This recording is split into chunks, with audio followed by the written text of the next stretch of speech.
इस वीडियो के माध्यम से हम देखने वाले हैं संविधान के भाग 3 को। भाग 3 में जिसमें मौलिक अधिकार के बारे में चर्चा किया गया है, उससे जुड़े हुए सभी प्रकार के प्रश्न आज हम देखने वाले हैं। फर्स्ट प्रश्न है, मौलिक अधिकार भारत के संविधान में कौन से देश से प्रेरित है? ठीक है, जो मौलिक अधिकार है भारत के संविधान में कौन से देश से प्रेरित है? तो इसके अंतर्गत दिया है संयुक्त राज्य अमेरिका, फ्रांस, रूस और ब्रिटेन।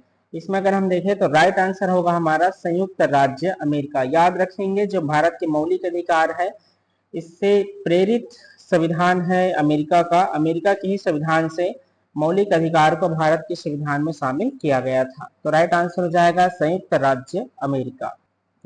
नेक्स्ट प्रश्न है, मौलिक अधिकार संविधान के कौन से भाग में है? देखिए, मौलिक अधिकार संविधान के कौन से भाग में है?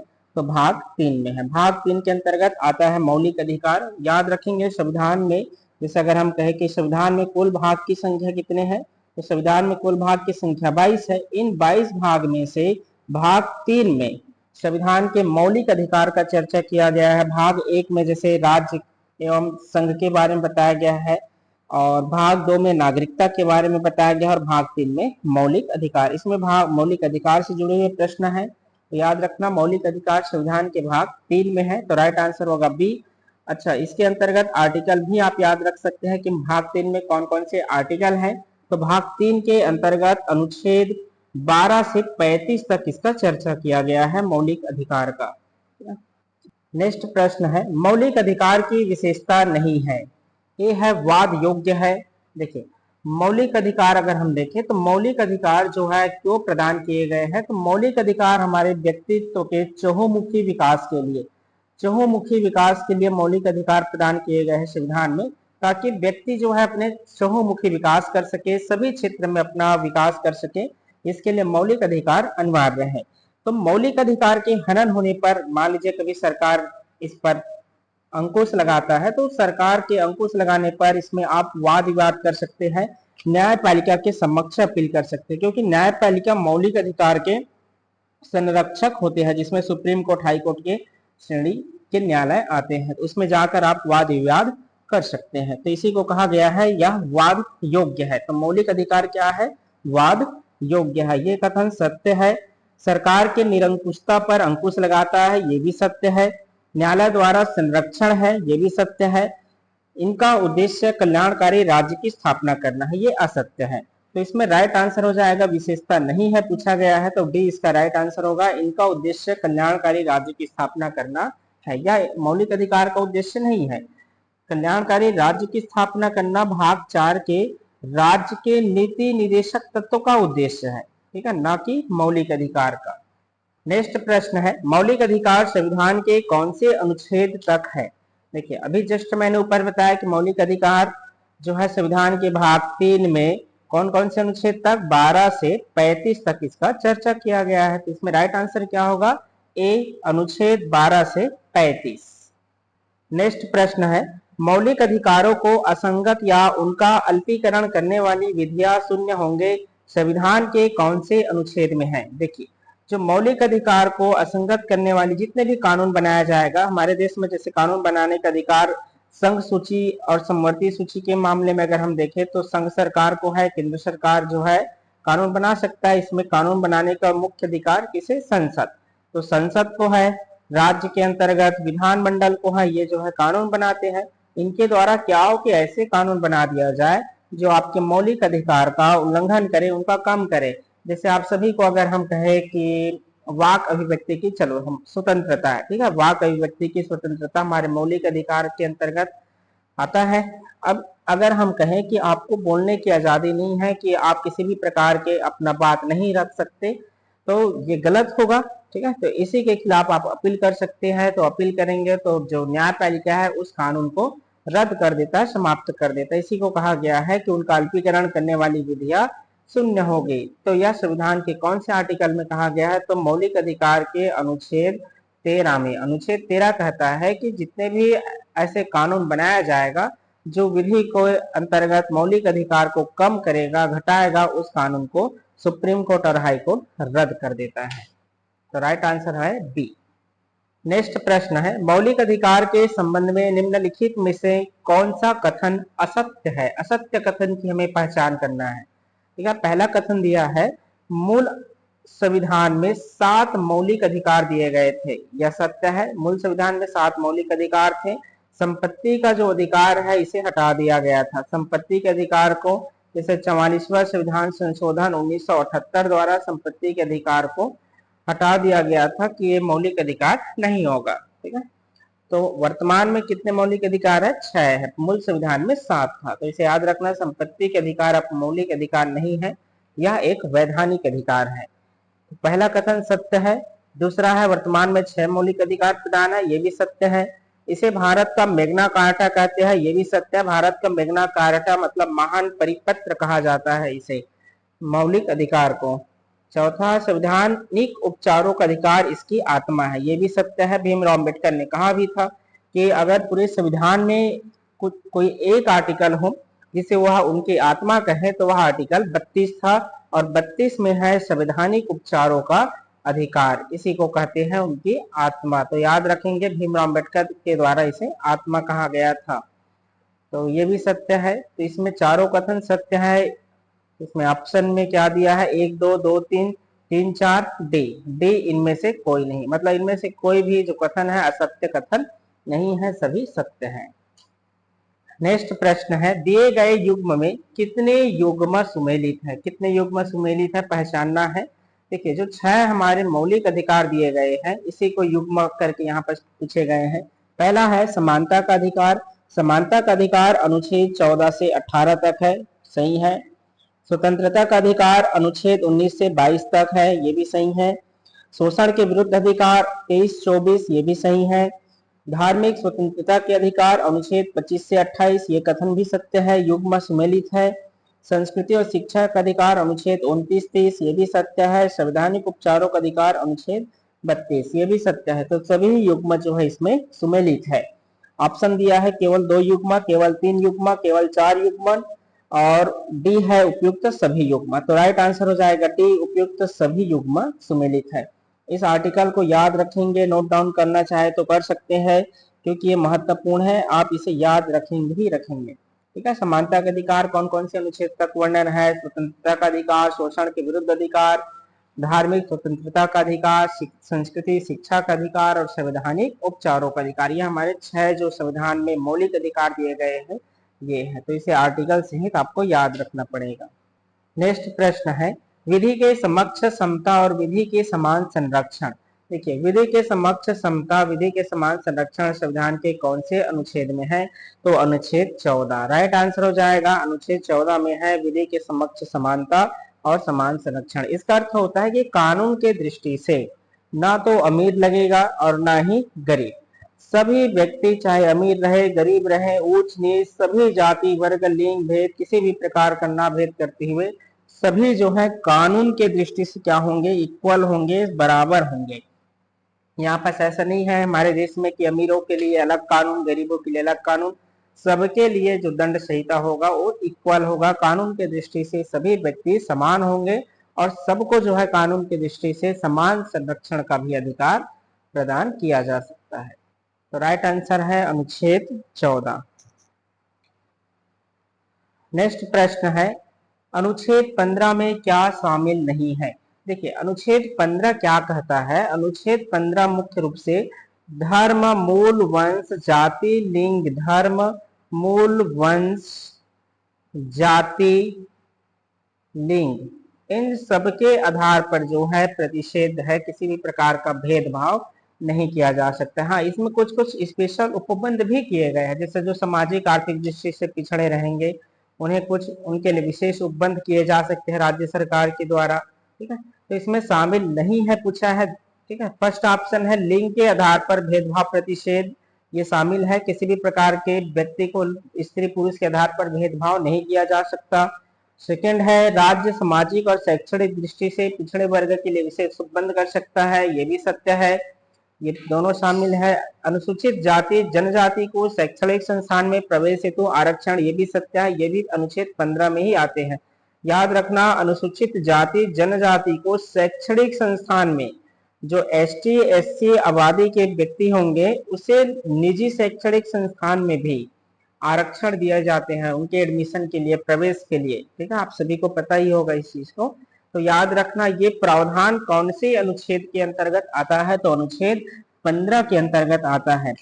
और अंतिम ऑप्शन दिया है अनुसूचित जाति जनजाति को शासकीय नौकरी में आरक्षण, ये नहीं है, ये अनुच्छेद 15 के अंतर्गत नहीं आता है, ये अनुच्छेद 16 के अंतर्गत आते हैं। अनुच्छेद 16 में क्या है, तो शासकीय सेवा में अवसर की समानता, शासकीय सेवा में अवसर की समानता दिया गया है। जो शासकीय नौकरी है उसमें सभी व्यक्ति को समान अवसर दिया जाएगा, लेकिन उसमें राज्य जो है, जो पिछड़े हुए व्यक्ति हैं उनके लिए विशेष उपबंध कर सकते हैं, शासकीय नौकरी में आरक्षण दे सकते हैं। तो इसी के तहत एसटी एससी ओबीसी महिला इन सबको जो है रिजर्वेशन शासकीय नौकरी के लिए इसी आर्टिकल के तहत दिए जाते हैं। तो याद रखना ये 16 के 4 में है, तो ये 15 में शामिल नहीं है, यहाँ 15 में शामिल नहीं है पूछा गया है। तो राइट आंसर हो जाएगा डी, अनुसूचित जाति जनजाति को शासकीय नौकरी में आरक्षण।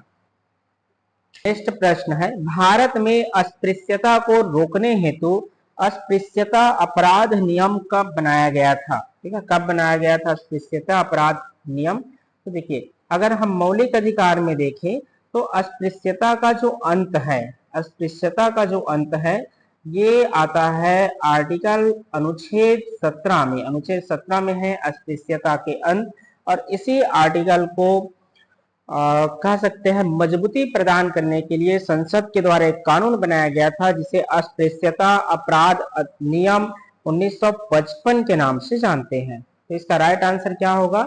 ए 1955।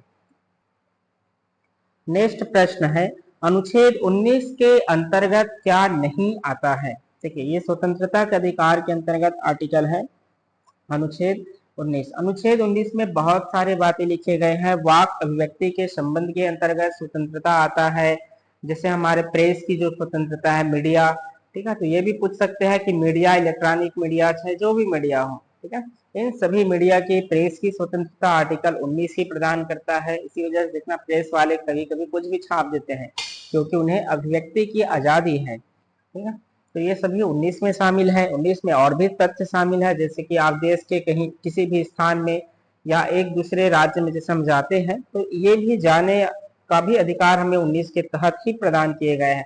ऐसा नहीं है, मान लीजिए आप छत्तीसगढ़ से आप उड़ीसा के यात्रा में गए तो उड़ीसा के सरकार आपको रोक लेगा, ऐसा नहीं होगा। ठीक है, तो आपको कहीं भी जाने का अधिकार देश के भीतर है। तो इसमें पूछा गया है क्या नहीं आता है 19 के अंतर्गत, तो ए है वाक एवं अभिव्यक्ति की स्वतंत्रता, ये आता है। देश के भीतर किसी स्थान में निवास करने की स्वतंत्रता, ये भी आता है। भारत भ्रमण आवागमन का अधिकार, ये भी आता है। डी सूचना का अधिकार, ये नहीं आता है। ये जो है प्राण एवं दैहिक स्वतंत्रता आर्टिकल 21 में शामिल जरूर है। ठीक है, तो ये अनुच्छेद 21 में शामिल है, ना कि 19 में। तो राइट आंसर हो जाएगा डी, सूचना का अधिकार।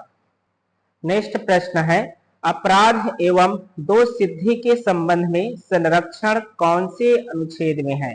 ठीक है, तो अपराध एवं दोष सिद्धि के संबंध में संरक्षण कौन से अनुच्छेद में है? तो अनुच्छेद 20, अनुच्छेद 22, अनुच्छेद 18, अनुच्छेद 17। अगर इसके अंतर्गत देखें तो अनुच्छेद 20 में है अपराध एवं दोष सिद्धि के संबंध में संरक्षण, तो राइट आंसर हो जाएगा ए, अनुच्छेद 20। अनुच्छेद 22 गिरफ्तारी के संबंध में संरक्षण है। अनुच्छेद 18 में क्या है? उपाधि का अंत है। ठीक है, और अनुच्छेद 17 जस्ट मैंने बताया अस्पृश्यता का अंत है इसके अंतर्गत। तो राइट आंसर हो जाएगा इसमें ए, अनुच्छेद 20। नेक्स्ट प्रश्न है, अनुच्छेद 21 के प्राण एवं दैहिक स्वतंत्रता में क्या शामिल नहीं है? ठीक है, देखिए अनुच्छेद 21 के अंतर्गत क्या नहीं आता है, इसे अगर हम देखें तो फर्स्ट दिया है मानवीय प्रतिष्ठा के साथ जीने का अधिकार। देखो, प्रत्येक व्यक्ति को एक प्रतिष्ठा, मान सम्मान के साथ जीने का अधिकार है। जिसे हम कहते ही हैं कि हमारा मान चला गया तो सब चला गया, कहते हैं ना, मान ही सबसे बड़ा है इंसान का। तो अगर मान ना रहे तो लोग कई दफा ऐसे भी होते हैं कि सुसाइड अटेम्प्ट भी कर लेते हैं, इज्जत चला गया। तो सभी व्यक्ति को अपने इज्जत के साथ, मान प्रतिष्ठा के साथ जीने का अधिकार है। यह हमारे प्राण एवं दैहिक स्वतंत्रता में शामिल है। तो ये शामिल है 21 के अंतर्गत। जीवन रक्षक का अधिकार, प्रत्येक व्यक्ति को अपने जीवन का रक्षा करने का अधिकार है, ये भी सही है, ये भी शामिल है। स्वच्छ पर्यावरण का भी अधिकार है, देखिए स्वच्छ जल, स्वच्छ वायु, ठीक है, इन सभी का अधिकार आपको है। अगर ऐसा हो कि कहीं भी स्वच्छ जल आपको प्रदान ना किया जा रहा हो तो आप इसके खिलाफ कोर्ट भी जा सकते हैं, क्योंकि स्वच्छ पेयजल, स्वच्छ वायु, स्वच्छ पर्यावरण का अधिकार आपके मौलिक अधिकार में से, प्राण एवं दैहिक स्वतंत्रता में से एक है, ठीक है, तो ये भी शामिल है। कोई भी वृत्तीय कारोबार करने का अधिकार, ये शामिल नहीं है। कोई भी वृत्तीय कारोबार करने का अधिकार, ये अनुच्छेद 19 में शामिल है, अनुच्छेद 19 के अंतर्गत आता है, ना कि अनुच्छेद 21 में। तो इसमें शामिल नहीं है पूछा है, तो राइट आंसर डी होगा। ई में क्या दिया, निजता का अधिकार, अर्थात अपने निजी का जीवन का अधिकार जो है आपको दिया गया है, ये भी अनुच्छेद 21 में ही शामिल है, तो इसमें शामिल नहीं है डी। कोई भी व्यापार कारोबार करने का अधिकार जो है अनुच्छेद 19 में है, ना कि 21 में। प्रश्न है, मानव व्यापार व बेगार प्रथा का अंत कौन से अनुच्छेद में है? देखिए, मानव व्यापार व बेगार प्रथा का अंत कौन से अनुच्छेद के अंतर्गत कहा गया है? तो अनुच्छेद 26, 25 ये धार्मिक स्वतंत्रता के अंतर्गत आता है, और ये 23 और 24 ये आता है शोषण के विरुद्ध अधिकार के अंतर्गत। तो आर्टिकल 23 में है बेगार प्रथा का अंत और बलात्श्रम वगैरह का अंत, ठीक है। यहाँ तक कि जो मानव का अनैतिक व्यापार है उसका भी अंत जो है अनुच्छेद 23 में है, शोषण के विरुद्ध अधिकार में। अनुच्छेद 24 में कारखाना में नियोजन है, जो छोटे छोटे 14 वर्ष से कम उम्र के बच्चे होते हैं उनके नियोजन को प्रतिषेध किया गया है अनुच्छेद 24 में। तो शोषण के अधिकार का ये दो है, 23 और 24। तो इसमें 23 में है मानव व्यापार व बेगार प्रथा का अंत। बेगार प्रथा या बलात्श्रम क्या होता है? ऐसा श्रम, ऐसी प्रथा जिसके अंतर्गत आपसे काम तो लिया जाएगा लेकिन उस काम का मेहताना आपको नहीं प्रदान किया जाता है, उसे हम कहते हैं बेगार प्रथा। तो इन सबको जो है अब बंद कर दिया गया है भारत में। ऐसा करते अगर पाया जाए तो गैर कानूनी है, उसे जो है सजा हो सकते हैं। तो राइट आंसर हो जाएगा डी, अनुच्छेद 23। नेक्स्ट प्रश्न है, भारत में अनैतिक व्यापार वेश्यावृत्ति को रोकने हेतु कब कानून बनाया गया था? देखिए, जो महिलाओं से संबंधित जो वेश्यावृत्ति के काम वगैरह होते हैं, जो धंधा होते हैं, हम कह सकते हैं उसे सीधे सीधे भारत में प्रतिबंध किए गए हैं। तो भारत में ये जो प्रतिबंध है वेश्यावृत्ति है, वो कब प्रतिबंध किया गया था? तो ये प्रतिबंध किए गए थे 1955 में, इसके लिए कानून बनाया गया था। ये आर्टिकल 23 को मजबूती प्रदान करता है, ठीक है, तो याद रखेंगे ए इसका राइट आंसर होगा 1955। नेक्स्ट प्रश्न है, अनुच्छेद 22 गिरफ्तार एवं निरोध के संबंध के संरक्षण में क्या शामिल नहीं है? देखिए, अनुच्छेद 22 में गिरफ्तारी के संबंध में संरक्षण दिए गए, इसमें पूछा गया क्या शामिल नहीं है। तो ये सभी भारतीय नागरिक को प्राप्त है, विदेशी नागरिक को प्राप्त नहीं है। इसमें दिया क्या है? तो ए गिरफ्तारी के कारण का सूचना देने का अधिकार सही है। कोई भी पुलिस यदि आपको गिरफ्तार करने आता है तो याद रखना आपको बिना गिरफ्तारी वारंट के उनके साथ नहीं जाना है, आपको जो है वारंट वह देगा आपको, ये आपका मौलिक अधिकार है। बी में है अपने वकील से परामर्श करने और प्रतिरक्षा करने का अधिकार, ये भी मौलिक अधिकार 22 के अंतर्गत शामिल है। मजिस्ट्रेट के समक्ष 24 घंटे के अंदर पेश होने का अधिकार, ये भी शामिल है। दोषारोपण के संबंध में संरक्षण, ये नहीं है। दोषारोपण के संबंध में संरक्षण अनुच्छेद 20 के हिस्से के अंतर्गत आता है, तो इसका राइट आंसर हो जाएगा डी, दोषारोपण के संबंध में संरक्षण। नेक्स्ट प्रश्न है, 6 से 14 वर्ष के बच्चों के लिए अनिवार्य रूप से शिक्षा का अधिकार कौन से अनुच्छेद में है जो घोषित किया गया था? तो इसका राइट आंसर हो जाएगा ए, अनुच्छेद 21 के 1। 21 के क याद भी रख सकते हैं, ठीक है, तो याद रखना इसे 6 से 14 वर्ष के बच्चों के लिए अनिवार्य रूप से शिक्षा का उपबंध किए गए थे। इसे मूल संविधान में यह नहीं था, इसे बाद में जोड़ा गया, काफी बाद में जोड़ा गया। इसके लिए एक संविधान संशोधन भी किए गए थे, 86वें संविधान संशोधन 2002। याद रखेंगे इस तथ्य को भी कि कौन से कॉन्स्टिट्यूशन अमेंडमेंट के अंतर्गत यह आर्टिकल जोड़ा गया है संविधान में 21 का क को। तो 86वें संविधान संशोधन 86 2002 के तहत इसे जोड़ा गया है। नेक्स्ट प्रश्न है, कारखाना में छोटे बच्चों को नियोजन का अधिकार को प्रतिषेध कौन सी अनुच्छेद में है? जो छोटे बच्चे हैं उसे नियोजन के लिए प्रतिबंध किया गया है। कारखाने में किसी भी प्रकार का कार्य नहीं दिया जाएगा करने के लिए 14 वर्ष से कम उम्र के बच्चों को। यह संविधान के कौन से आर्टिकल में है? तो यह आता है, अभी जस्ट ऊपर मैंने बताया था, अनुच्छेद 24। तो राइट आंसर हो जाएगा ए, अनुच्छेद 24। नेक्स्ट प्रश्न है, भारत में सभी को अपने पसंद के अनुसार धर्म मानने और ईश्वर की पूजा करने का अधिकार कौन से अनुच्छेद देता है? सीधा सीधा ये जुड़ा हुआ है अंतःकरण की स्वतंत्रता से। देखिए, अंतःकरण की स्वतंत्रता मतलब आपको क्या लगता है, आपके मन क्या कहता है कि किस ईश्वर की हमें आराधना करना चाहिए, किसका नहीं करना चाहिए, या हमें करना भी चाहिए कि नहीं भी करना चाहिए, ये सब कुछ एक आर्टिकल में बताया गया है। और इसके लिए आप स्वतंत्र हैं, आप मान भी सकते हैं, नहीं मान भी सकते, आपको किसी भी प्रकार का देश में आपका अहित नहीं किया जाएगा। ठीक है, तो इसका राइट आंसर हो जाएगा डी, अनुच्छेद 25। अनुच्छेद 25 के तहत अंतःकरण या अपने पसंद के अनुसार धर्म मानने और ईश्वर की पूजा करने का अधिकार दिए गए हैं। प्रश्न है, राज्य के शैक्षणिक संस्थानों में धार्मिक शिक्षा प्रदान नहीं किया जा सकता कौन से अनुच्छेद में है? देखिए, जो धार्मिक स्वतंत्रता का अधिकार है ये आता है अनुच्छेद 25 से लेकर 28 तक। अनुच्छेद 25 से लेकर 28 तक ये आता है। अब इसमें अगर हम देखें कि 25 में क्या है, तो अभी मैंने जस्ट बताया धार्मिक अंतःकरण की स्वतंत्रता। 26 में धार्मिक प्रबंधन की स्वतंत्रता है, प्रबंध करने का।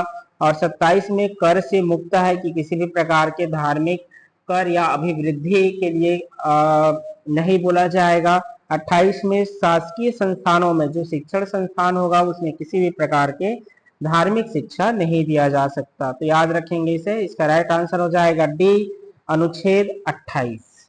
नेक्स्ट प्रश्न है, अल्पसंख्यकों को अपनी शिक्षण संस्थान स्थापित करने का अधिकार कौन से अनुच्छेद में है?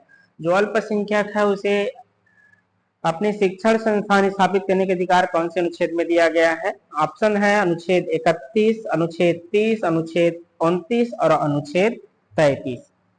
इसका राइट आंसर हो जाएगा, बताइए क्या है इसका राइट आंसर? इसका राइट आंसर होगा, सोचो, अनुच्छेद 30।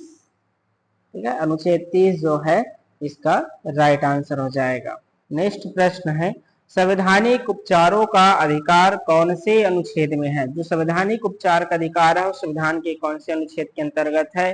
तो ऊपर मैंने बताया था कि इस आर्टिकल को भीमराव अम्बेडकर ने संविधान का आत्मा भी कहा था। ये कौन से अनुच्छेद में है? अनुच्छेद, बताओ कौन से अनुच्छेद में है? तो अनुच्छेद ए, अनुच्छेद 32।